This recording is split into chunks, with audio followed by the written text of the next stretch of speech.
আজ মনোজদের অদ্ভুত বাড়ি, মানে যে বাড়িটার টুকরো টাকরা আসলে বোধহয় আমাদের সবার বাড়ির মধ্যেই অল্প বিস্তর রয়ে গেছে। আর এই প্রসঙ্গে বলে রাখি, যদি আপনি শীর্ষেন্দু মুখোপাধ্যায়ের লেখার ভক্ত হন, তাহলে গন্ধটা খুব সন্দেহজনক তো অবশ্যই আপনার প্রিয় গল্প। তার লিঙ্কটা নিচে ডেসক্রিপশন বক্সে দেওয়া রয়েছে, ইচ্ছে হলে দেখে নিতে পারেন। শুরু করছি মনোজদের অদ্ভুত বাড়ি।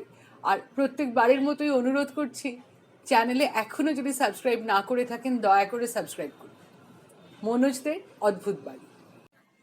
ফটোটা কি করে যে মনোজদের বাসায় এলো তা কেউ জানে না। ফটোটা কার তাও কেউ বলতে পারে না।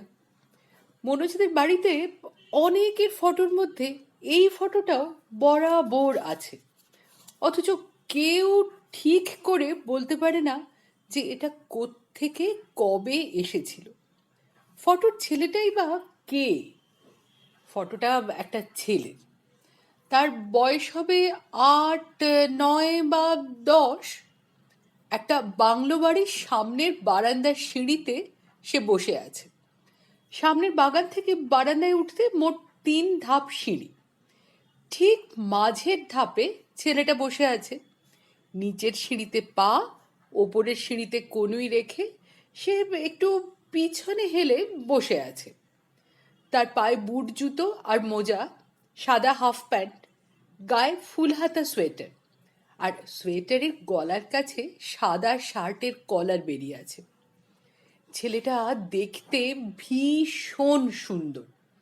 বড় বড় চোখ, লম্বাটে মুখ, চোখা পাতলা নাক, গালগুলো ভরাট কিন্তু লুচির মতো ফোলা ফোলা নয়।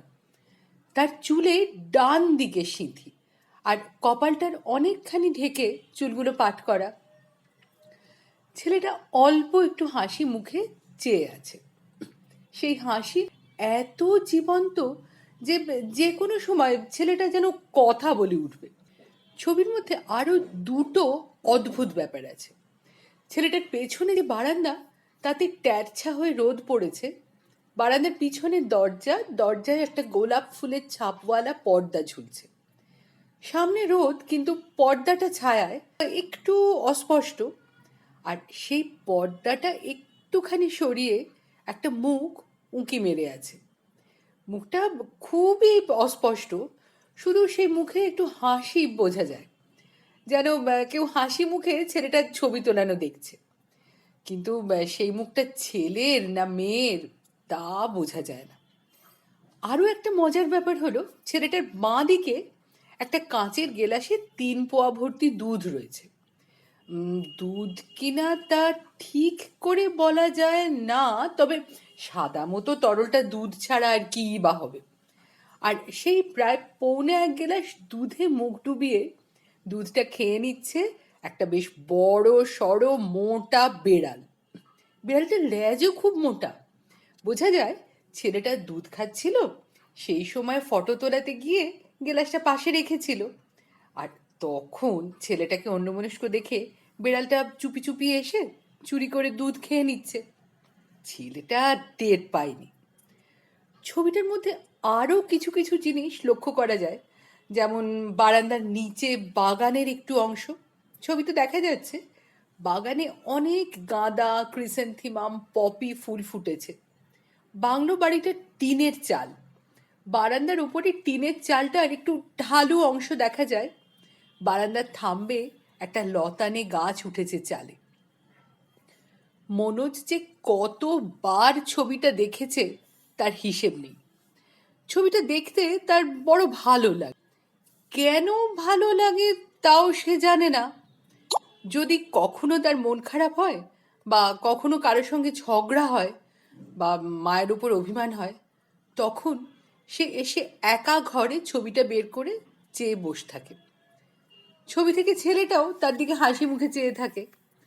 তখন মনোজের মনের মধ্যে কি যেন হয়। সে ভাবে, এই তো আমার সবচেয়ে ভালো বন্ধু। তখন তার মন ভালো হয়ে যায়। মনোজ খুব ছেলেবেলা থেকেই তাদের বাড়িতে ছবিটা দেখে এসেছে।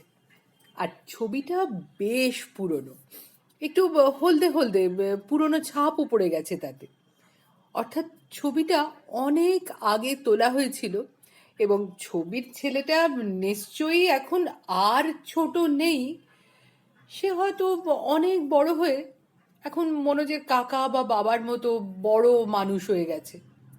তবু ছবির ছেলেটাকে মনোজ বন্ধু বলেই ভাবে, ভাবতে ভালো লাগে। এই ছবিটার কোনো ঠিকানা নেই, কোথায় কবে তোলা হয়েছিল কেউ জানে না। তাই বাড়ির লোকেরা এই ছবিটা দেখলেই বেশ বিব্রত হতো, বলতো এই ছবিটা যে কার কিছুতেই বোঝা যাচ্ছে না, আমাদের কেউ নয় নিশ্চয়ই। মনোজ তাই একটু বড় হয়ে ছবিটা অন্যান্য ছবি থেকে আলাদা করে নিয়ে এসে তার গল্পের বইয়ের তাকে একটা ছোট রামায়ণ বইয়ের পাতার ফাঁজে যত্ন করে রেখে দিয়েছে। নিজের কাছেই রাখা ভালো, নইলে কে কবে বাজে ছবি ভেবে ফেলে টেলে দেবে। মনোজের বাড়িতে অনেক লোক, ঠাকুমা, বাবার এক বুড়ি পিসি, মা, বাবা, দুই কাকা, দিদি, দাদা, দুটো ডল পুতুলের মতো ছোট ভাই বোন। এছাড়া বাড়িতে থাকে একজন নিরাশ্রয় বুড়ো লোক, তার বাড়ি বিহারে, একটা বাচ্চা চাকর, একটা রান্নার ঠাকুর, এক বুড়ি ঝি। বিস্তর বাইরের লোকজনের রোজ যাওয়া আসা তো আছেই। এই যেমন পুরুত মশাই সতীশ ভরদ্বাজ, মাস্টার মশাই দুঃখহরণ বাবু, দিদির গানের মাস্টার মশাই গণেশ ঘোষাল, এমনি আরও কত কে। দুঃখহরণ বাবু উবু হয়ে না বসলে পড়াতে পারেন না। যদি কেউ তাকে আসন পিড়ি করে বসিয়ে দেয় বা চেয়ারে পা ঝুলিয়ে বসতে বলে, তাহলেই দুঃখহরণ বাবুর বড় বিপদ। তখন তিনি অঙ্ক ভুল করেন, ইতিহাসের সঙ্গে ভূগোল গুলিয়ে ফেলেন, ইংরেজি ট্রান্সলেশন করতে হিমশিম খান। যেই উবু হয়ে বসলেন অমনি তার আঙুল দিয়ে পেন্সিল বেয়ে হড় করে অঙ্ক, ট্রান্সলেশন, জ্যামিতি সব নেমে আসতে থাকে, মুখে খই ফোটে ইতিহাস আর ভূগোলে। সকালবেলাতেই দুঃখহরণ বাবুর বিপদ। সেই সময়টায় মনোজের বাবা রাখহরি বাবু পড়ার ঘরে এসে বসে গম্ভীরভাবে খবরের কাগজ পড়েন। রাখবাবু ভীষণ রাশভারী লোক, বাড়ির কুকুরটা বেড়ালটা পর্যন্ত তাকে ভয় খায়। বাড়ির লোকজনের তো কথাই নেই। কিন্তু সকালবেলাতে রাখবাবু যে মনোজদের পড়ার ঘরে এসে বসেন তার একটা কারণ আছে। এ বাড়িতে একজন মানুষ আছেন যিনি রাখবাবুকে মোটেই ভয় খান না, বরং উল্টে রাখবাবুই তাঁর ভয়ে অস্থির। তিনি রাখবাবুর পিসিমা আদ্যা শক্তি দেব্বা। বাবার পিসিকে ঠাকুমার ঠাকুরঝি বলে ডাকেন, সেই থেকে মনোজরা সবাই তাকে ঠাকুরঝি ডাকে। তিনি খুব অল্প বয়সে বিধবা হয়েছিলেন, সেই থেকে উপোস টুপোস করে করে বুড়ো বয়সে ভীষণ তেজস্বিনী হয়ে গেছেন, কারও তোয়াক্কা করেন না। তাঁর আবার ভয়ঙ্কর সূচিবাই, সকালে কাঁচা গোবর জলে গুলে সেই জল সারা বাড়িতে ছিটিয়ে দেন। মনোজদের পড়ার ঘরটা বাড়ির বাইরে বাগানের ধারে, এক টেরে ছোট্ট একটু ঘর, তাতে একধারে পড়ার টেবিল চেয়ার, অন্য ধারে তক্তাপোষের ওপর দুঃখহরণ বাবুর বিছানাপত্র। এই ঘর অবধি ঠাকুরজি আসতে পারেন না, খোঁড়া পায়ে বাগান পেরোতে কষ্ট হয়। তাই এই ঘরটা গোবর জলের হাত থেকে বেঁচে যায়। রাখো বাবু তাই গোবরের গন্ধ এড়িয়ে নিশ্চিন্তে শ্বাস নেবার জন্য এই ঘরে এসে ঘন্টাখানেক কাটিয়ে যান, ততক্ষণে ঘর দরের জল শুকিয়ে যায়।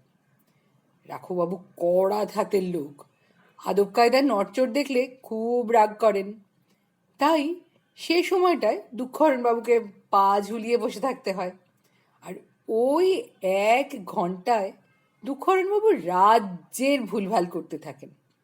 একদিন তিনি ওই অবস্থায় ট্রান্সলেশন করতে গিয়ে তখন হলঘর ভরিয়া গিয়াছে এই বাক্যটার ইংরেজি করলেন, by then the hall room was fulfilled.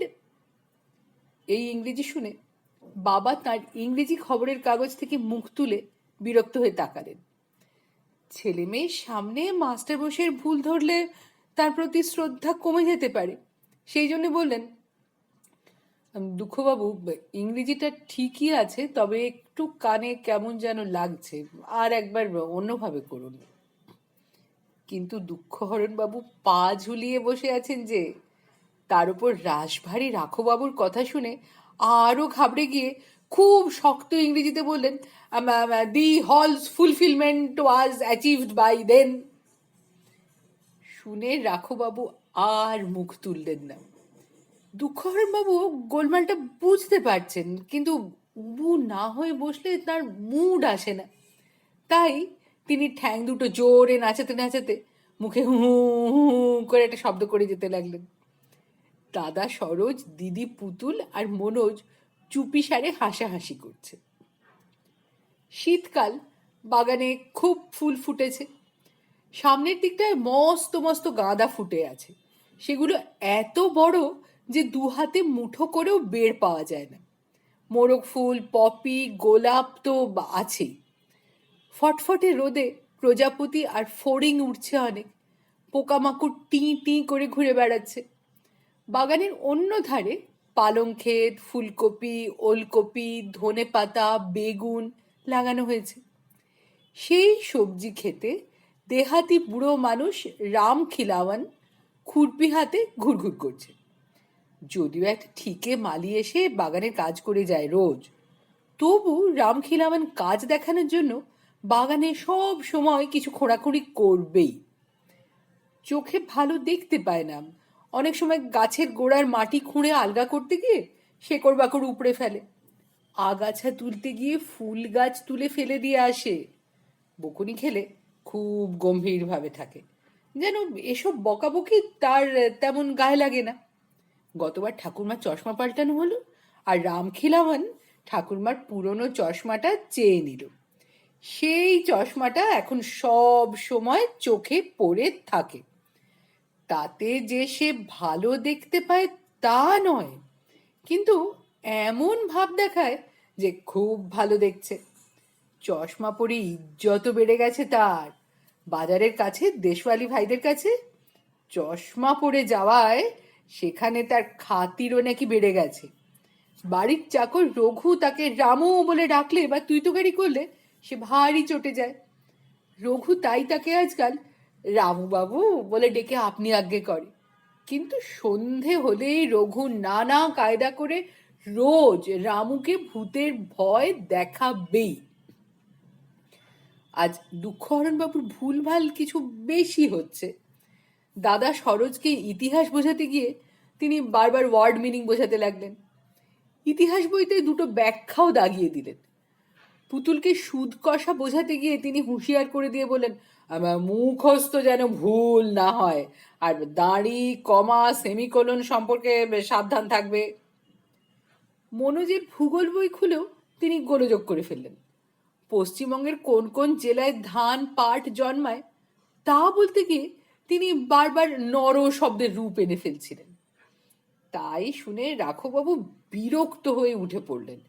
ঘরে গোবরের গন্ধ, পড়ার ঘরে ভুলভাল পড়ানো, কোথায় আর যাবেন? তাই বাগানে পায়চারি করতে করতে দেখেন রামু এক মুঠো দুব্ব ঘাস, কয়েকটা কড়াইশুঁটি আর একটা গাজর বাগান থেকে তুলে নিয়ে যাচ্ছে। রাঘববাবু জিজ্ঞেস করলেন, ওসব কোথায় নিচ্ছিস রে রামু? দেখি কি তুলেছিস? রামু একগাল হেসে হাতের জিনিসগুলো দেখিয়ে বলল, বুড়ি মা পাঠালেন কিছু ধনেপাতা, কাঁচা লঙ্কা আর একটা মূলো তুলে আনতে। রাঘববাবু রেগে অস্থির বললেন, স্টুপিড, কবে থেকে বলছি হাসপাতাল থেকে চোখের ছানি কাটিয়ে আয়, কিছুতেই শুনবি না। কোন আক্কেলে তুই লঙ্কা বলে কড়াইশুঁটি, মূলো মনে করে গাজর আর ধনে পাতার বদলে গুচ্ছের ঘাস তুললি? আজই চল, তোকে হাসপাতালে নিয়ে যাবো, চোখ কাটিয়ে আসবি। শুনে রামু ভীষণ গম্ভীর হয়ে গেল। রাঘববাবু রাগারাগি করতে করতে ভিতর বাড়িতে চলে গেলেন। পড়ার ঘরে দুঃখবাবু চেয়ারের উপর টপ করে উবু হয়ে বসতেই তার চেহারা পাল্টে গেল। মুহূর্তের মধ্যে তিনি ধান ও পাটের জেলা ঝরঝরে মুখস্থ বলতে লাগলেন। সুদ কষা অঙ্ক জল করে দিলেন। ইতিহাসের সন তারিখ শুদ্ধ আকবরের খুড়তুতো ভাইয়ের নাম পর্যন্ত তার মনে পড়ে গেল। ঠাকুমা বামা সুন্দরী ডালের বড়ি দিচ্ছিলেন রোদে বসে। একটা কাক তাকে অনেকক্ষণ ধরে জ্বালাতন করছে। কাকটা সাহসেরও বলিহারি।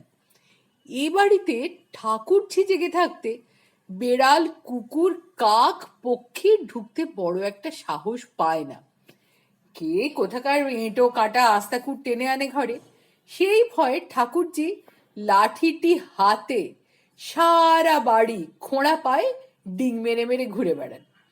কত কুকুর, বেড়াল, কাক, পক্ষী যে তার হাতে রাম ঠ্যাঙা খেয়েছে তার ইয়ত্তা নেই। ইদানিং তিনি শুধু লাঠির উপরে ভরসা না রেখে পেয়ারা গাছের ডাল কাটিয়ে একটা গুলতি বানিয়ে নিয়েছেন। আর গুলতি ছুঁড়ে ছুঁড়ে ঠাকুরজির হাতে টিপও হয়েছে চমৎকার। সাট সাট করে ছোঁড়েন, ঠিক গিয়ে বেড়ালের লেজের লোম খসিয়ে দেয়। কাকপক্ষীর ডানার পালক ঝরে যায়, কুকুরের ঠ্যাং খোঁড়া হয়। এ বাড়িতে আদ্যা শক্তি আছেন যেন কাকটা ঘুরঘুর করছে। তেল মাখানো কাঁসের থালা, টিনের টুকরো রোদে পেতে দিয়েছেন বাবা সুন্দরী, ডাল ফেটাচ্ছেন। ডাল ফেটানোতে তার জুড়ি নেই। 12 মাস ডাল ফেটিয়ে তার ডান হাতে বেশ জোর হয়েছে। পাঞ্জা কষলে মেজ কাকা ব্যায়ামীর হারাধনও ঠাকুমাকে হারাতে বেগ পাবেন। তা ঠাকুমা ডাল ফেটাচ্ছেন, কাকটা ঘুরঘুর করছে। ডালে কালো জিরে মেশাবেন বলে কালো জিরের পুড়িয়াটা পাশেই রেখেছেন, কাকটা একটা ছোঁ দিয়ে নিয়ে গেল। ঠাকুমা চেঁচালেন, ও ঠাকুরজি! কিন্তু ঠাকুরজি তখন কোথায়?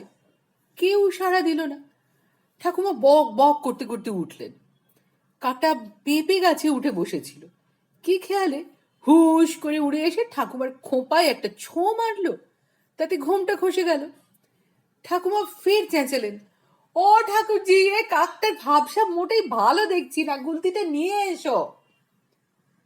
পুরুত মশাই সতীশ ভরদ্বাজ ঘোষাল বাড়ির নারায়ণ পুজো সেরে ফিরছেন।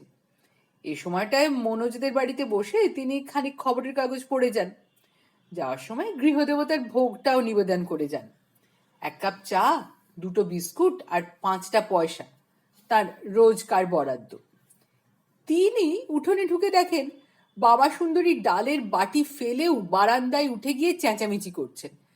কাকটা ফেটানো ডালে নেচে বেড়াচ্ছে, সব 6 ছত্র খান। বাবা সুন্দরী তাকে দেখে প্রায় কেঁদে ফেললেন। দেখেছেন ঠাকুর মশাই দজ্জাল কাকের কাণ্ডটা?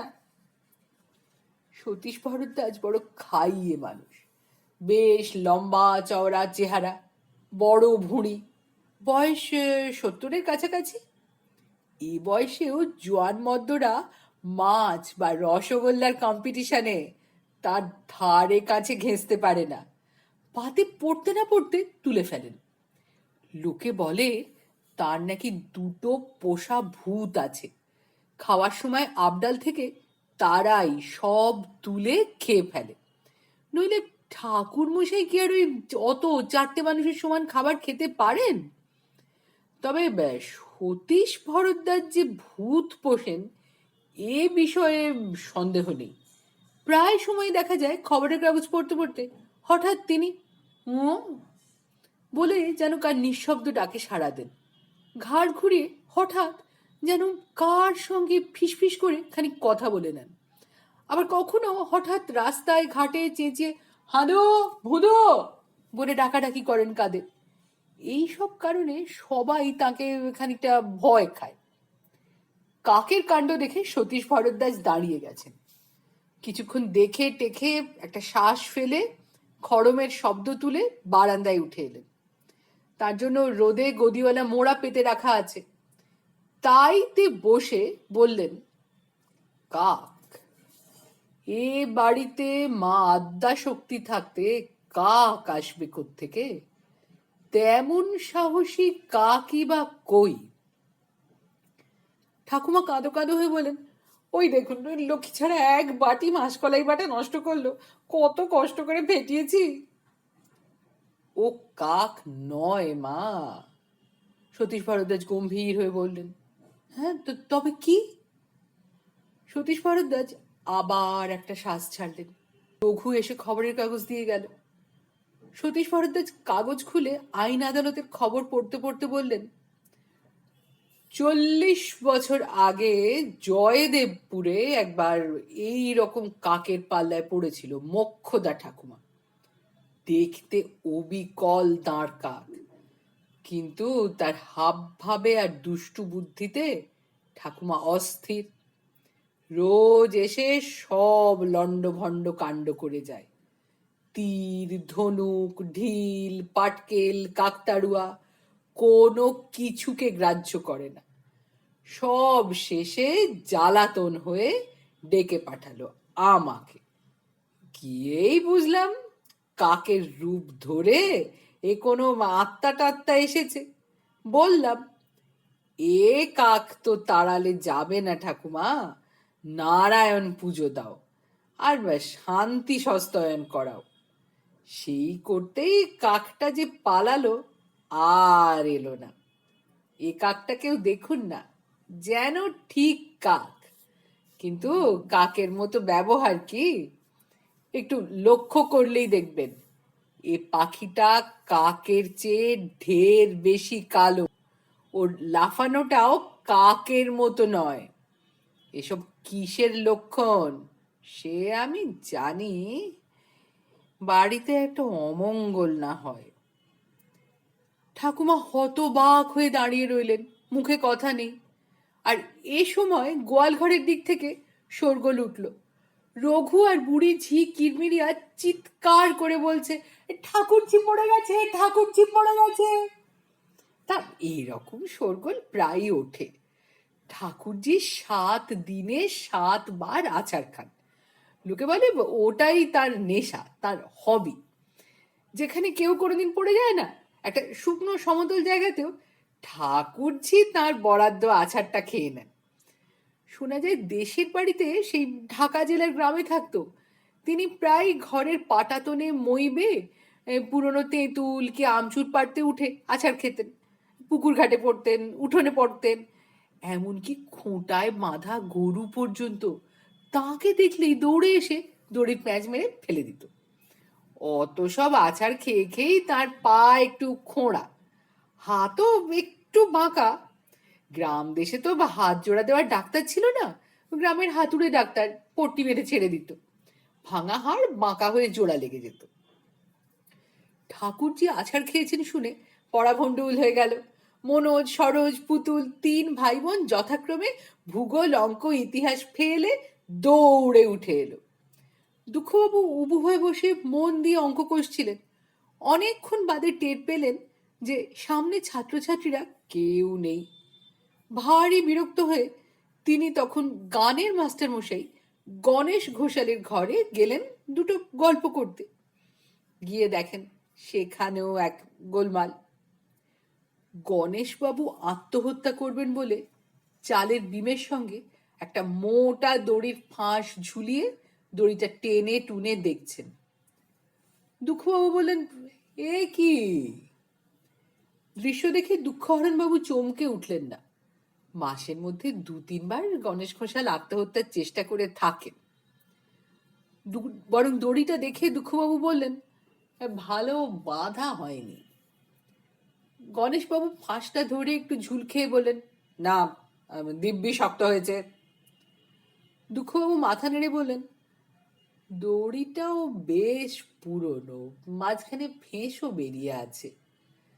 ফাঁস গলায় দিয়ে ঝুলবার সময় যদি দড়ি ছিঁড়ে যায় তো পড়ে গিয়ে হাত পা ভাঙবে। গণেশবাবু তাচ্ছিল্যের সঙ্গে বললেন, ভাঙে ভাঙুক, ভারী তো তুচ্ছ হাত পা, মরতে গেলে হাত পায়ের চিন্তা করলে চলে না মশাই। দুঃখবাবু ভেবে চিনতে বলেন, সে অবশ্য ঠিক, দড়িটা কি গোয়াল থেকে আনলেন নাকি?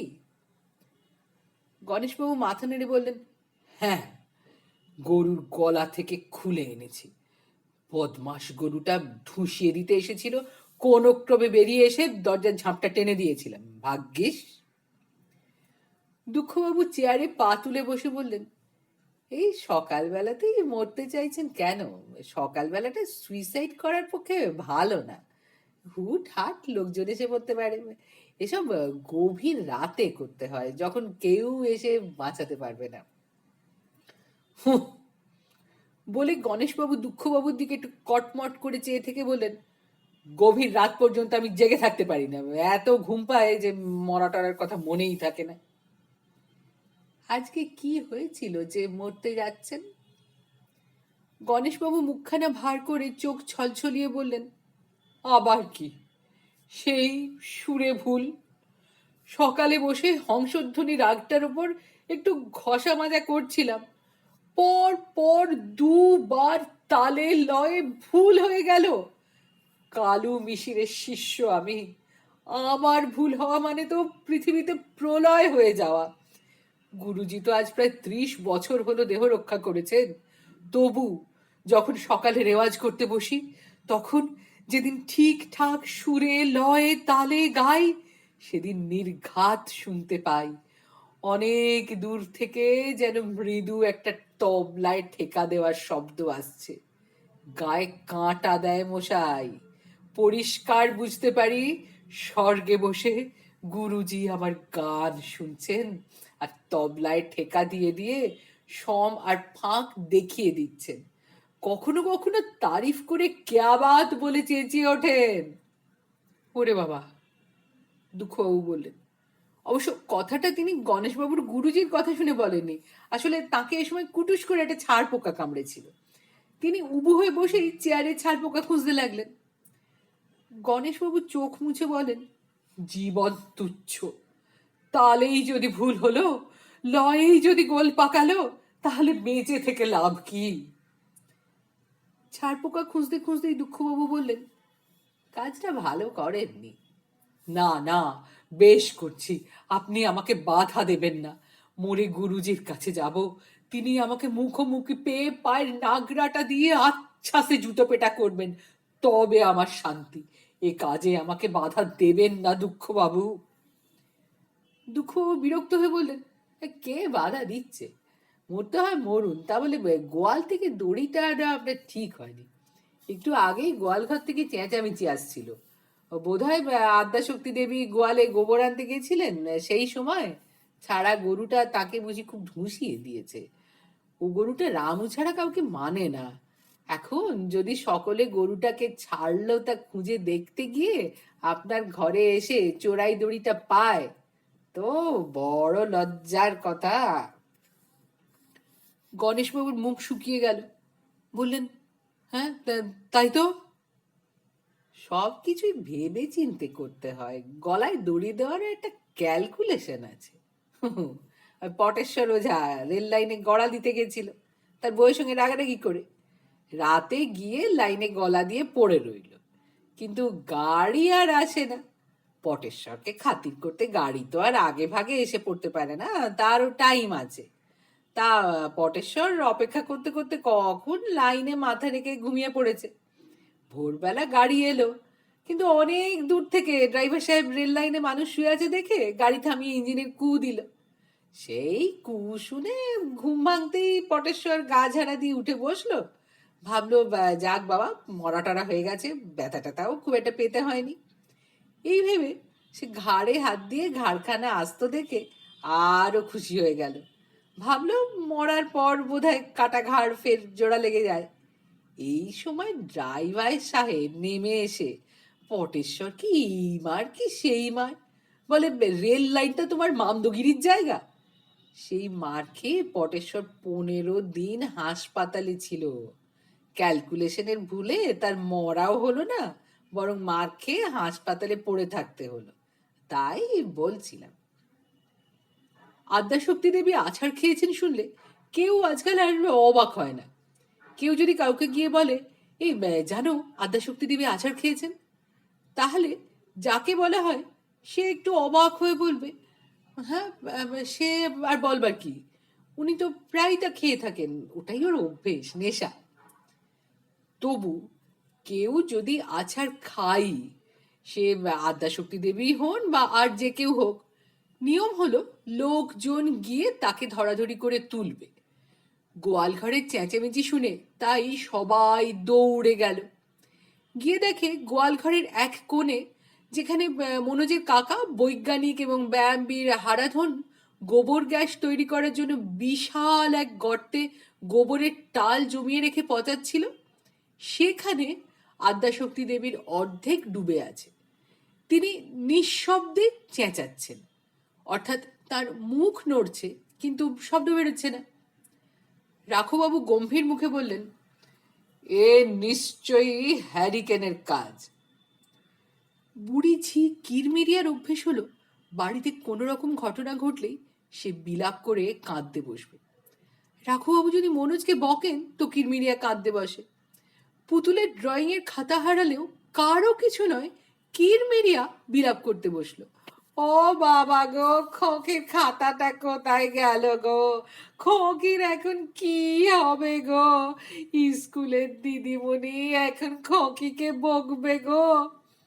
সারা দিন তার বিলাপের জ্বালায় সবাই অস্থির। এখন বাড়িতে যাই ঘটুক, কিরমিরিয়াকে কেউ কিছু খবর টবর দেয় না। প্রায় 2 দিন কিরমিরিয়া বিলাপ করেনি।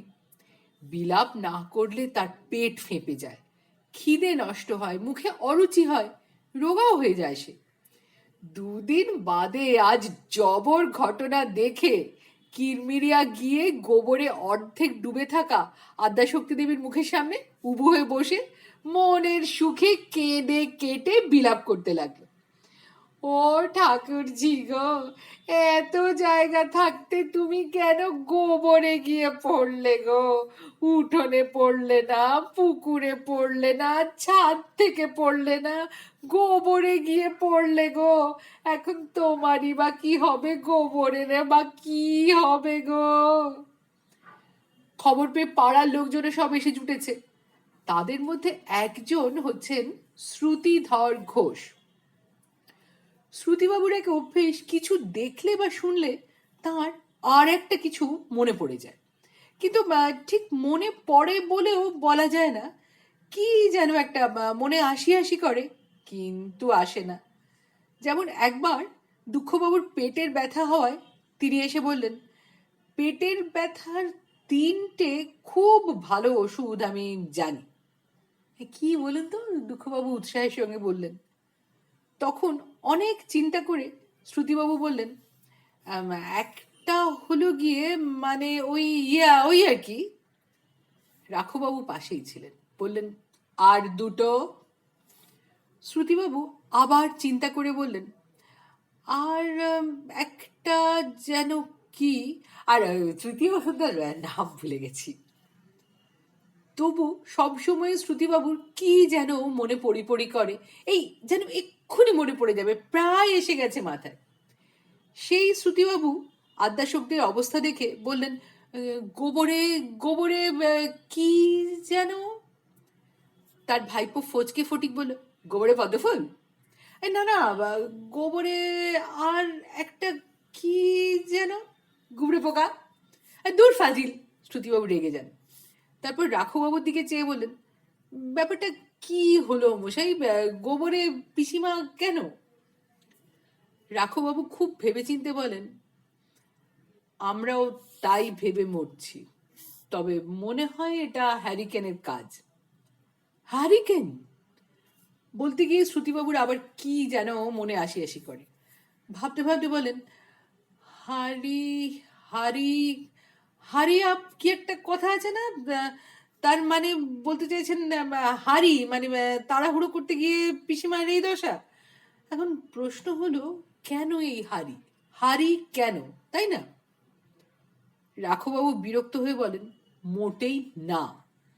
আমাদের বদমাস গরুটার নাম হারিকেন। হারিকেন হচ্ছে এক রকমের সামুদ্রিক ঝড়, ও বাচ্চা ছেলেও জানে। আমাদের গরুটা ঝড়ের মতো দৌড়োয়, গুঁতোয়, বেড়া ভাঙে, গাছ ওপড়ায় বলে ওর ওই নাম রাখা হয়েছে। মনে হচ্ছে সেই গরুটাই পিসিমাকে গুঁতিয়ে নিয়ে গোবরে ফেলেছে। কিন্তু গরুটা তো বেশ ভালো করে বাঁধা ছিল, একটু বাদে তাকে মাঠে নিয়ে গিয়ে রঘু খোঁটা পুঁতে দিয়ে আসবে কথা ছিল, সেটা ছাড়া পেল কিভাবে? একগাল হেসে শ্রুতিবাবু বললেন, ওই হলো, হারিকেনের গুঁতোর ভয়ে হারি করতে গিয়ে তাড়াতাড়ি পিসিমা গোবরে পড়েছেন। কিন্তু গোবর নিয়ে কি একটা কথা আছে, কিছুতেই মনে পড়ছে না। এই বলে শ্রুতিবাবু ভাবেন। ফটিক বলল, ষাঁড়ের গোবর?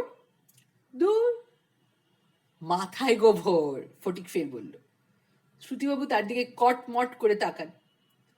ফটিক ফচকে হেসে বলল, পালোয়ান গোবর বাবু। কিরমিরিয়া একটু কান্না থামিয়ে কথাবার্তা শুনে নিয়ে ফের ডুকরে ওঠে। ও বাবা গো, হারিকেনটাই বা কোথায় গেল গো? সে যে এখনো ভালো করে সকালের জাম না খায়নি গো। সে যে না খেয়ে খেয়ে ল্যাজে গোবরে হয়ে যাবে গো।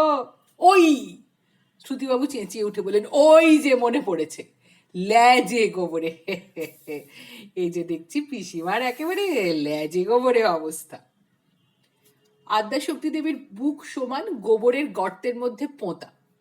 ঘন গোবরের টালের ভিতর থেকে নিজে নিজে বেরিয়ে আসবেন সে সাধ্য তার নেই। ঘন মধুর মধ্যে পড়লে মাছি যেমন আটকে যায়, তার অনেকটা সেই দশা। অনেকক্ষণ চেঁচামেচি করায় গলা বসে গেছে, বাক্য বেরোচ্ছে না।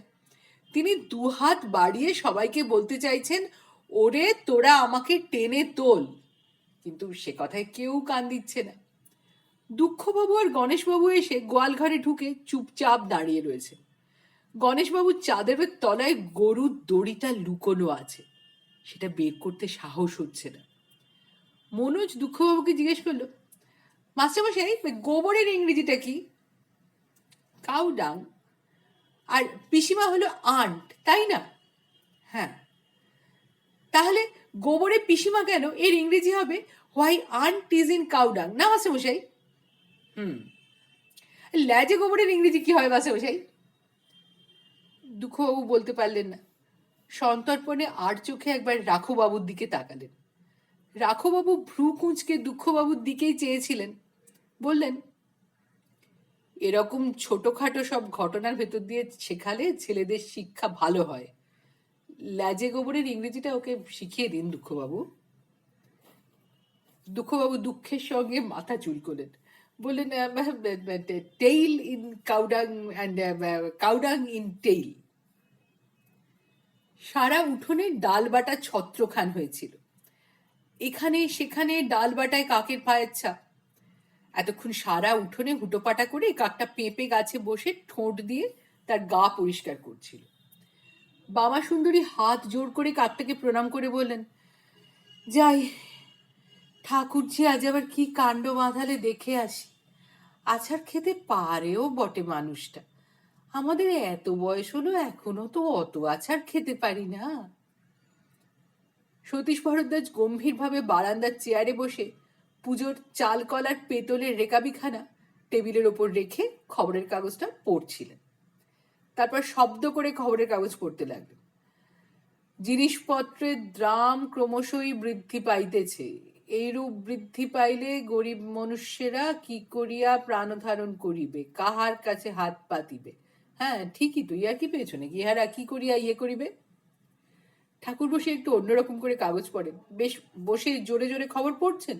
পড়তে পড়তে উত্তেজিত হয়ে তার ভিতরেই নানা রকম মন্তব্য করতে থাকেন। শুনলে মনে হয় যেন ওসব কথাও কাগজে ছাপা আছে। যেমন তিনি এখন পড়ছেন, কালীচরণ সাধুকে পুলিশ দায়রায় সোপার্দ করিয়াছে। সে নাকি পঞ্চবর্ষীয় এক বালিকার কান হইতে দুল ছিনাইয়া লইয়া, ছি ছি ছি ছি ছি, বালিকাটির কান কাটিয়া প্রবল রক্তপাত হইতে থাকে। চামারটাকে জুতো পেটা করতে হয়। দুই দলের খেলায় কেহই গোল করিতে পারে নাই। তা পারবে কেন, অপদার্থ সব। সিমলায় প্রচন্ড তুষারপাত, হু হু হু, বরফ বড় ঠান্ডা রে বাপ। মুরগিহাটায় জোড়া খুন ছুরিকাঘাতে। বাবা রে, ছুরি যখন কচ করে শরীরে ঢোকে তখন না জানি কেমন লাগে। ঠিক এ সময় ঝপাত করে কাকটা নেমে এলো বারান্দার রেলিংয়ে, বসে ডাকলো, কা। ঠাকুরমশাই কাগজটা নামিয়ে ডবল পাওয়ারের চশমার ওপরের অংশটা দিয়ে কাকটাকে দেখে বললেন, কা তব কান্তা কস্তে পুত্র, তোমার স্ত্রী বা কোথায়, ছেলে পুলেই বা কোথায়? পশু পাখির আত্মীয় স্বজন থাকে না, বড় হতভাগ্য হে তোমরা। বলে খবরের কাগজটা ফের তুলে নিয়ে পড়তে লাগলেন। বর্ধমানে বড় কাকের উৎপাত বাড়িয়াছে। এই কাকগুলি কিছু অন্যরকম সাধারণ কাক নয়। গৃহস্থের বাড়িতে ঢুকিয়া ইহারা দিনে ডাকাতি করিতেছে। কাকটা ডাকলো, ক। ঠাকুরমশাই ফের কাকটার দিকে চেয়ে বললেন, কস্তং, কে তুমি? কোত্থেকে আসছো? বর্ধমান নয় তো? তোমার ভাবসাব ভালো ঠেকছে না হে, গচ্ছ গচ্ছ। কাকটা একটু কাশির শব্দ করে বলল, ক্যাও। ঝোলালে, ক্যাওটা আবার কি? কাকটা এক লাফে টেবিলের ওপর চলে এলো। তারপর চোখের সামনে হাতের নাগালে বসে টাউ টাউ করে চালকলা খেতে লাগলো। ঠাকুরমশাই তেড়ে গিয়ে বললেন, হুস হুস। কাকটাও চাল ঠুকরে দিতে এসে বলল, কবয়। সতীশ ভরদ্বাজ পিছিয়ে এলেন। কবয়? এ তো বিশুদ্ধ সংস্কৃত। কয়, কাকটা বলল। ঠাকুরমশাইয়ের হাত থেকে কাগজটা খসে পড়ে গেল। হঠাৎ তিনি বুঝতে পারলেন এতক্ষণ ধরে যা হচ্ছে তা খুব সাধারণ ঘটনা নয়। বামা সুন্দরীকে ভয় খাওয়ানোর জন্য যা বানিয়ে বলেছিলেন তাই বুঝি সত্যি হলো। তিনি হঠাৎ হাউ মাউ করে দৌড়ে গিয়ে উঠোনের ওপাশে বৈজ্ঞানিক হারাধনের ল্যাবরেটরিতে ঢুকে টেবিলের উপর হুমড়ি খেয়ে পড়লেন। সেখানে একটা উপুর করা গামলার মতো কি একটা যন্ত্র। সেটা ছোঁয়া মাত্র ঠাকুরমশাইয়ের সারা গায়ে কাঁটা দিয়ে উঠল। মাথার চুল, এমনকি টিকিটা পর্যন্ত দাঁড়িয়ে গেল। শরীরে একটা শিরশির ভাব। টেবিলের ওপাশ থেকে হারাধন গম্ভীরভাবে বলল, সাকসেসফুল। হ্যাঁ, কি বাবা, বা কি সাকসেসফুল? Static electricity. এতক্ষণ এটা নিয়ে এক্সপেরিমেন্ট করছিলাম। মনোজের মেজ কাকা ভজহরি বাজার করার ব্যাপারে খুব পাকা লোক। সবাই বলে ভজবাবুর মতো বাজারু দুনিয়ায় দুটো নেই। বাজারের যত ব্যাপারী আর দোকানদার বাজারু ভজহরিকে দেখলেই ভয় খায়। যে তেঁটে সবজিওয়ালা সকাল থেকে ফুলকপির দর 1.5 টাকার 1 পয়সা নিচে নামায়নি, সে পর্যন্ত বাজারু ভজবাবুকে দেখলে নার্ভাস হয়ে নিজে থেকেই 5 শিখে বলে ফেলে। যেসব দোকানদার গোলমেলে দাঁড়িপাল্লা বা বাটখারা দিয়ে ওজন করে, তারা ভজবাজারুর গন্ধ পেলেই সব সরিয়ে ফেলে ভালো মানুষ সাজে। অবশ্য ভজবাবু কখনো দোকানদারের দাঁড়িপাল্লা বা বাটখারা মেপে জিনিস কেনেন না।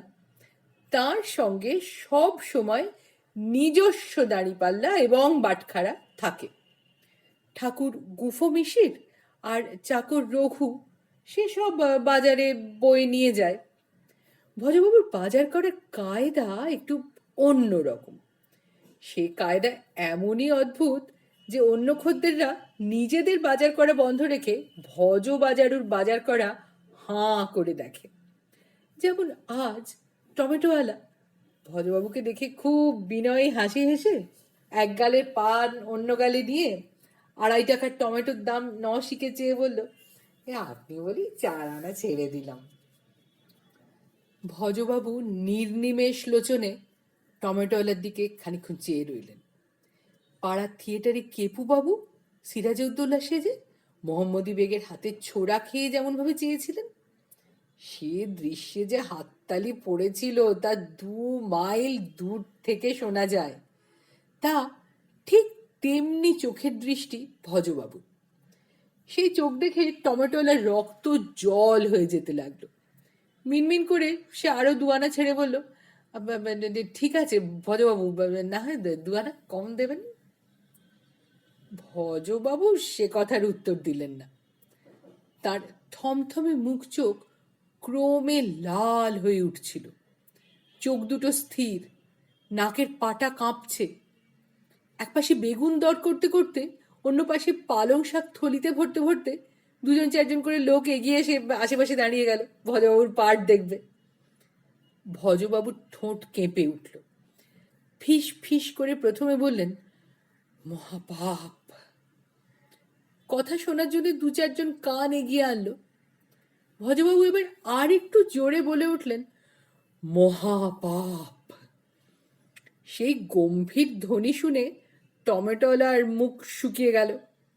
পরক্ষণে ভজবাবু হঠাৎ 2 হাত লাফিয়ে উঠে বিকট হুঙ্কার ছাড়লেন, মহাপাপ মহাপাপ মহাপাপ। যারা কান এগিয়ে এনেছিল তারাই বিকট শব্দে কান চেপে ধরে 5 হাত করে পিছিয়ে গেল। ভজবাবু লাফাচ্ছেন আর হুঙ্কার দিচ্ছেন, মহাপাপ, পৃথিবীর রসাতলে যাবে। তারপর টমেটো আলোর দিকে আঙুল তুলে চেঁচাতে লাগলেন, তুইও রসাতলে যাবি, এখনো সময় আছে, বল ঠিক করে। টমেটো নিথর হয়ে বসে রইল খানিকক্ষণ। তারপর হঠাৎ চোখ মুছে ধরা গলায় বলল, 7 শিকে দিন বাবু, আপনার দাঁড়িপাল্লা দিন। ভজবাবু সব জায়গায় এক কায়দা খাটান না, তাহলে আর বাজারু হিসেবে তার অত নাম ডাক কিসে? টমেটোগুলোকে কাঁদিয়ে তিনি পালং শাক বেচতে আসে একটা ছোট মেয়ের ঝুড়ির সামনে এসে দাঁড়ালেন। মেয়েটার বয়স 10 বছর হবে। পান খাওয়ার রাঙা ঠোঁট চেপে খুব গম্ভীর মুখে নাকে নোলক দুলিয়ে বসেছিল।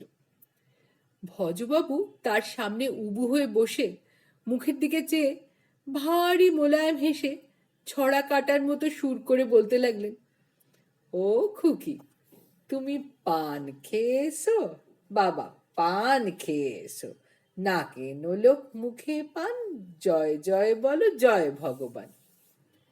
মেয়েটা ভয় খেয়ে খুব সন্দেহের চোখে ভজবাবুকে দেখতে থাকে। ভজবাবু মাথা নেড়ে নেড়ে বলেন, খুকি নোলক পড়েছে, খুকি পান খেয়েছে, খুকি নোলক পড়েছে, খুকি পান খেয়েছে, পালং শাক কত করে গো খুকি?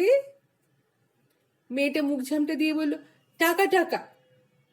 ভজবাবু মুখখানা ভার করে বললেন, পান খাওয়ার কথায় রাগ করলে খুকু সোনা?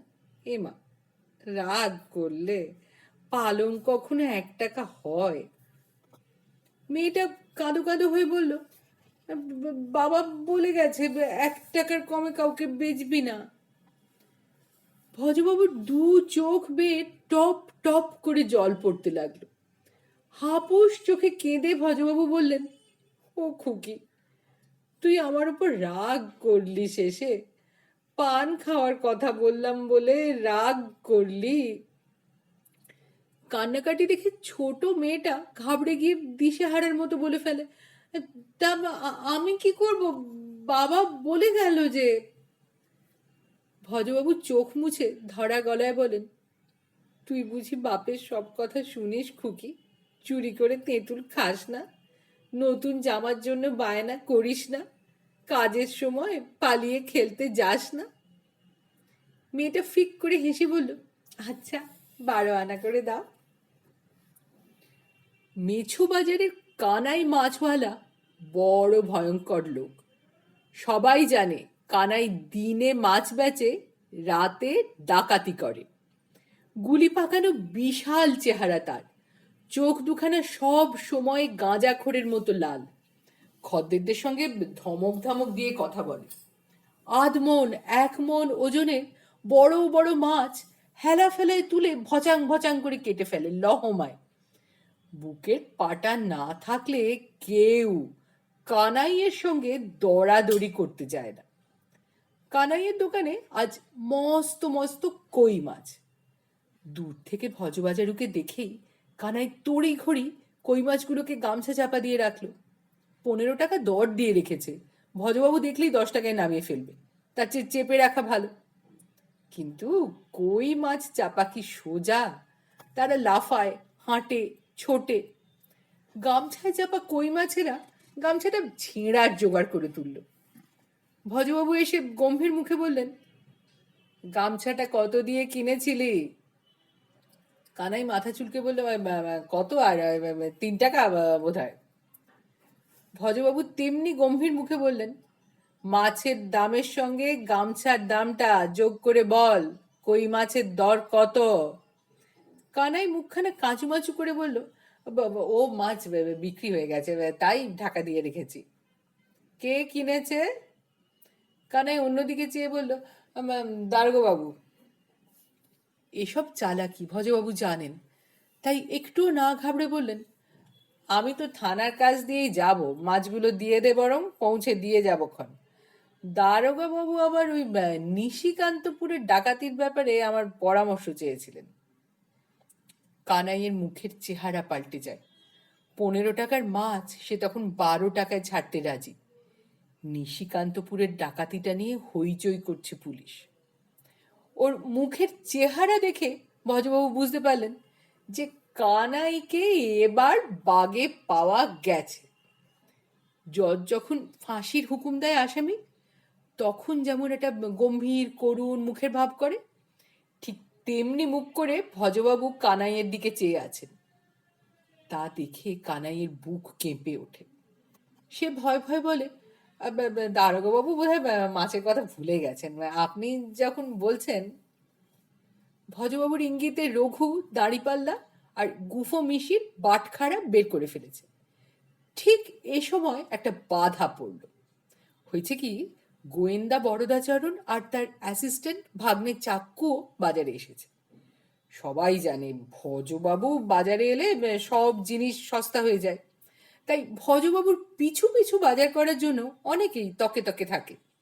যেই ভজবাবু 2.5 টাকার মাল 7 কিনে নেন, অমনি অন্য বাজারুরা সেই দোকানিকে ছেঁকে ধরে সব মাল 7 দিয়ে কিনে নেয়। বরদাচরণও সেই দলের। তা বরদাচরণ কই মাছ বড় ভালোবাসেন।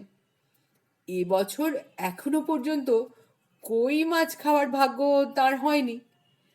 আজই প্রথম কানাই মাছওয়ালা কই মাছ নিয়ে বসেছে। অথচ বরদাবাবুর কিছু করারও নেই, কারণ বাজারু ভজহরি মাছগুলোকে প্রায় গ্রেফতার করে ফেলেছেন। তাই গোয়েন্দা বরদাচরণের মুখটা খুবই বিষণ্ণ হয়ে গেল। ভাগ্নে চাক্কু ব্যাপারটা লক্ষ্য করে খানিক ভেবে নিয়ে মামার কানে কানে কি যেন একটা বুদ্ধি দিল। তখন মুখখানা উজ্জ্বল হয়ে উঠল বরদাচরণের। তিনি কাঁচু কাঁচু মুখ করে ভজবাবুর কাছে গিয়ে খুব কুণ্ঠিত গলায় বললেন, ভজহরিবাবু, একটু কথা ছিল। বাজার করার সময় ভজবাবু তৃতীয় পক্ষের সঙ্গে কথা বলতে ভালোবাসেন না। ওস্তাদ কালোয়াদ যেমন গানের সময় কেবল তবলচি বা তানপুরওয়ালা ছাড়া জগতের আর সব ভুলে যায়, ভজবাবুও বাজার করার সময় দোকানদার ছাড়া আর কাউকে মনে রাখতে চান না। বাজার করাটাও একটা আর্ট, আর আর্টের সময় কে ভেজাল পছন্দ করে। বিরক্ত ভজবাবু বললেন, কথার আর সময় ছিল না, কই মাছগুলো তুলছি ঠিক এই সময়, যত কথা। বরদাচরণ গম্ভীর হয়ে বললেন, রাগ করবেন না ভজবাবু, আপনার বাড়িতে একটা অ্যাক্সিডেন্ট হয়েছে। অ্যাক্সিডেন্ট? ভজবাবুর হাত থেকে একটা মাছ লাফিয়ে পালিয়ে গেল। সেটাকে সাঁ করে ধরে ট্যাঁকে গুঁজে ফেললো কানাই। যা বাঁচানো যায়। বরদাচরণ বিষণ্ণ মুখে বললেন, খুব খারাপ ধরনের অ্যাক্সিডেন্ট।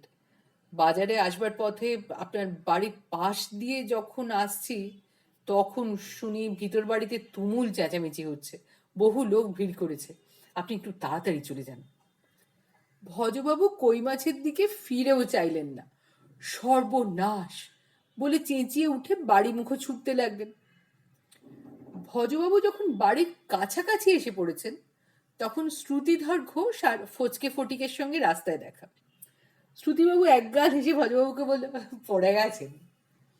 হন্তদন্ত ভজবাবু আটকে উঠে বলল, হ্যাঁ, মরে যায়নি তো? শ্রুতিবাবু একটু চিন্তা করে বললেন, না বোধ হয়। তখন ভজবাবুর মাথা আরেকটা প্রশ্ন এলো। উদ্বিগ্ন হয়ে বললেন, কে পড়েছে বলুন তো? পিসিমা? খুব হতাশ হয়ে ভজবাবু বললেন, ও তাই বলুন। শ্রুতিবাবু খুব হেসে টেসে বললেন, গণেশবাবু গরুর দড়ি চুরি করেছিলেন ফাঁসি যাওয়ার জন্য। ধরা পড়ে খুব নাকাল হচ্ছেন রাঘবাবুর কাছে। রাঘবাবু বলেছেন, এবার থেকে যেন গণেশবাবু ফাঁসি যাওয়ার জন্য নিয়মিত বাজার থেকে নতুন দড়ি আনিয়ে নেন। ভজবাবু বললেন, আর কিছু হয়েছে? শ্রুতিবাবু একটু চিন্তা করে বললেন, হ্যাঁ হয়েছে, কিন্তু কি যেন ফটিক, কি যেন ইলেকট্রিক দিয়ে কি যেন হলো।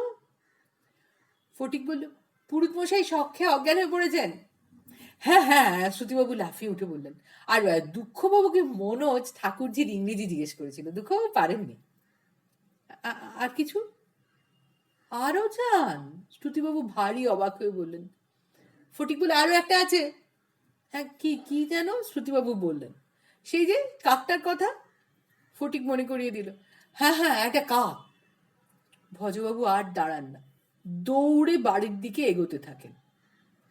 এদিকে ততক্ষণে ঠাকুরঝিকে গোবর থেকে তুলে স্নান করানো হয়েছে।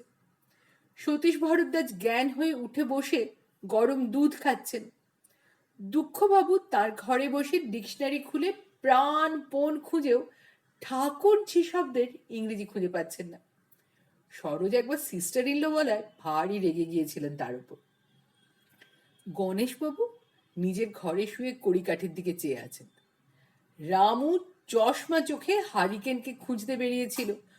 খুব ঠাহর করে দেখে সে মাঠ থেকে হরশঙ্কর গয়লার একটা মোষকে ধরে এনে চুপি সারে গোয়ালে বেঁধে রেখে এখন কদম গাছের তলায় বসে কাঁচা মূলো দিয়ে মুড়ি খাচ্ছে।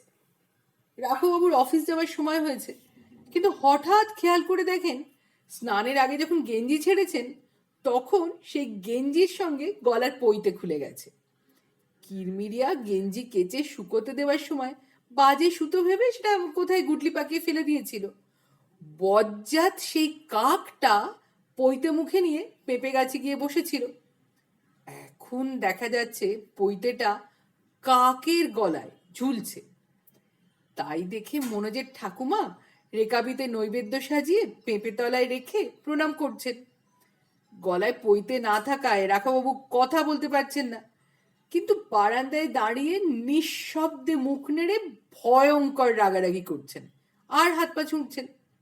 মুখে নানা রকম ভঙ্গিতে কখনো গাধা, কখনো গরু, কখনো বোকা শব্দগুলি বুঝিয়ে দেওয়ার চেষ্টা করছেন তিনি। বাবা কখন কি বলছে তাই নিয়ে মনোজ, সরোজ আর পুতুল উঠোনের এক কোণে দাঁড়িয়ে বাজি ধরছে। যেমন একবার রাখুবাবু মুখটা ওর মতো করে আবার উয়ের মতো করায় সরোজ বলল, এখন বাবা ঘেউ করলো। পুতুল বলল, দূর, ও তো কুকুরের ডাক। বাবা বলল, ধ্যাত্তেরি। মোটেই না, মনোজ বলল। বাবা ভাবে ঢেকুর তোলে। রাঘববাবু আ করে একটা ই করলেন। মনোজ বলল, পাজি।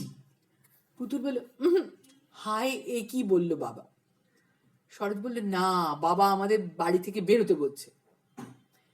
ব্যায়ামবীর এবং বৈজ্ঞানিক হারাধন ভূতে বিশ্বাস করে না। বাড়িতে নানা রকম চেঁচেমেচি শুনে ল্যাবরেটরি থেকে বেরিয়ে এসে সব ব্যাপারটা ভালো করে বোঝবার চেষ্টা করছিল। কিরমিরিয়া গিয়ে তার পা ধরে কাঁদতে বসলো। ও হর দাদা বাবু গো, বাড়িতে এসব কি হলো গো? একটা কাক ভূত এসে বড় দাদা বাবুর পইতে নিয়ে গেল গো। বড় দাদা বাবু একটা কথা বলতে পারবে গো? হারাধন কাকটার দিকে চেয়ে বলল, কাক ভূত, কাক ভূত, কথাটা কেমন চেনা চেনা ঠেকছে, অনেকটা চা গম কিংবা লামড়োর মতো। এখন হয়েছে কি, হারাধন শুধু ব্যায়ামবীর নয়, সে ব্যায়াম জানে, কুস্তি, বক্সিং, জুডো, ক্যারাটে জানে। আবার বৈজ্ঞানিক হিসেবেও রসায়ন, পদার্থবিদ্যা, জীববিদ্যা, বলবিদ্যা এবং উদ্ভিদবিদ্যা ইত্যাদি সব কাজের কাজই। তার গবেষণাগারের পেছনে উদ্ভিদবিদ্যার নানা রকম পরীক্ষা চালানোর একটা আলাদা বাগান আছে। সেখানে অনেকগুলো কিম্ভূত গাছ রয়েছে। তার মধ্যে একটা আছে চা গম গাছ, আরেকটা লামড়ো, মানে অর্ধেক ধান আর অর্ধেক গমের বীজকে বৈজ্ঞানিক উপায়ে জুড়ে দিয়ে একটা সংকর বীজ তৈরি করে সে তার নাম দিয়েছে চা গম। অর্ধেক লাউ বীজের সঙ্গে অর্ধেক কুমড়ো বীজে জুড়ে তৈরি হয়েছে লামড়ো গাছের বীজ। চা গম আর লামড়ো দুটো বীজ থেকেই গাছ বেরিয়েছে বটে, তবে তাতে এখনো কোনো ফসল ধরেনি। চা গম বা লামড়ো কেমন হয় তা জানবার জন্য শহর শুদ্ধ লোক অধীর আগ্রহে অপেক্ষা করছে। হারাধনের পা ধরে কিরমিরিয়া বিলাপ করছে, বাড়িতে কাকভূত থাকলে আমি মরে যাব গো। ও হর দাদা বাবু, আমি মরে গেলে তোমার চা গম দিয়ে লামড়োর ঘন্ট কে চেখে দেখবে গো? হারাধন গম্ভীরভাবে কিরমিরিয়ার হাত থেকে পা ছাড়িয়ে নিয়ে নিজের বাগানের দিকে চলে যেতে যেতে বলল, ওটা কাক ভূত নয় কিরমিরিয়া, ওটা হয় কাক নয়তো ভূত। সতীশ ভরদ্বাজ একটু সুস্থ হয়ে বসে রাঘববাবুর জন্য নতুন পৈতে গ্রন্থি দিচ্ছিলেন। শেষ গ্রন্থিটা দিতে দিতে গম্ভীর গলায় বললেন, ভূত।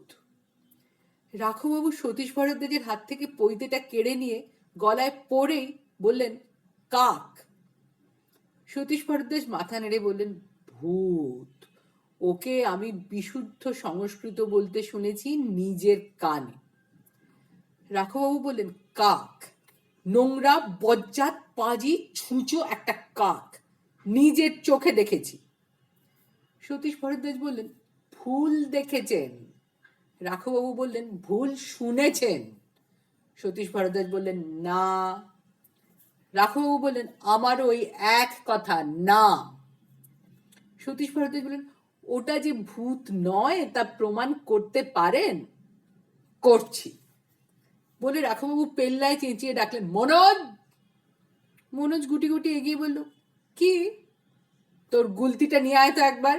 কয়েকটা বেশ ভারী দেখে পাথরও আনিস, কাকটার উচিত শিক্ষা হওয়া উচিত। মনোজ দৌড়ে তার গুলতি আর কয়েকটা পাথর নিয়ে এলো। রাঘববাবু বড় সড়ো একটা পাথর গুলতিতে ভরে টিপ করতে লাগলেন। মনোজের ঠাকুমা যে নৈবেদ্য রেখে গেছেন, কাকটা উঠোনে নেমে এসে তা খাচ্ছিল। মনোজ, সরোজ আর পুতুল বাবার হাতে টিপ দেখবে বলে দম বন্ধ করে আছে। সরোজ বলল, বাবা ঠিক লাগাবে। মনোজ বলল, পারে না। পুতুল বলল, 3 বারে পারবে।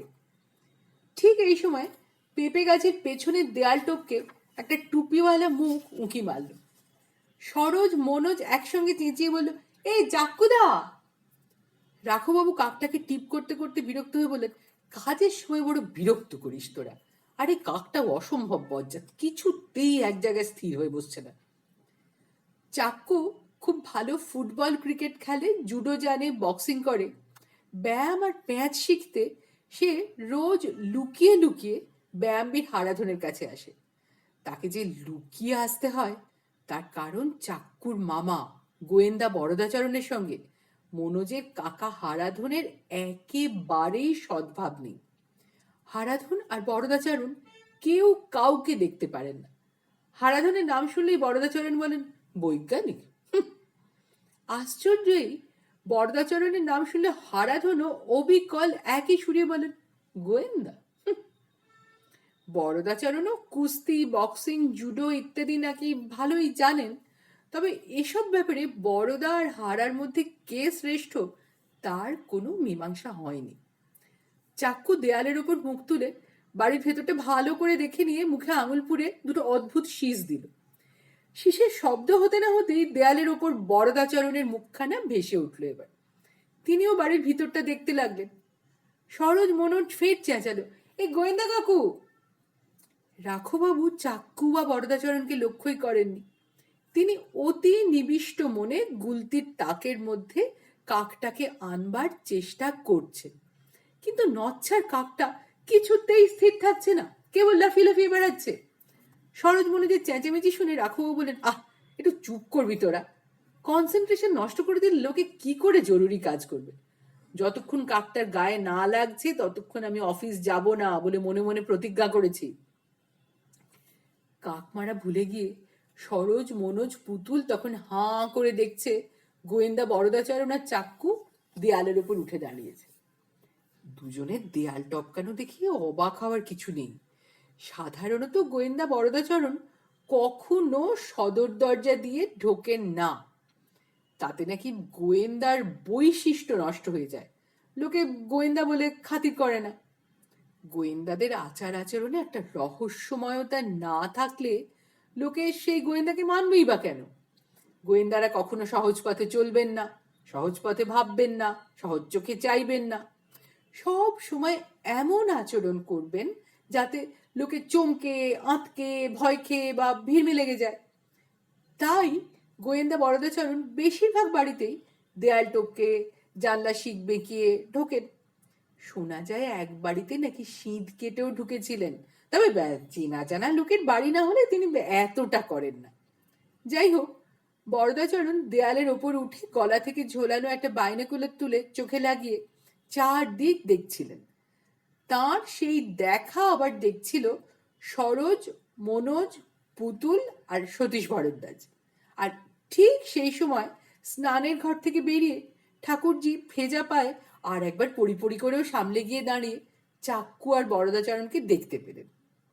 রাঘববাবু কাকটার ব্যবহারে বিরক্ত হয়ে চেঁচিয়ে বলেন, কেউ কি নেই যে কাকটাকে এক জায়গায় একটু ধরে রাখবে স্থির করে? কাকটা খাওয়া হয়ে গেছে, এবার সে একটা উড়াল দিয়ে ফের পেঁপে গাছটায় বসলো।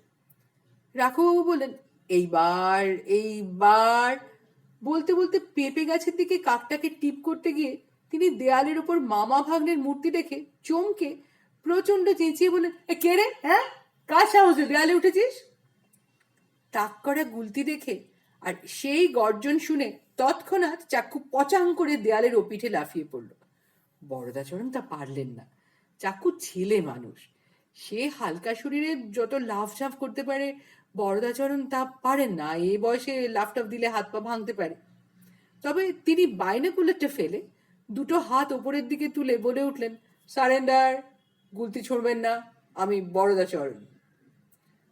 ও বরদা বাবু বলে রাঘববাবু গুলতি নামিয়ে নিলেন।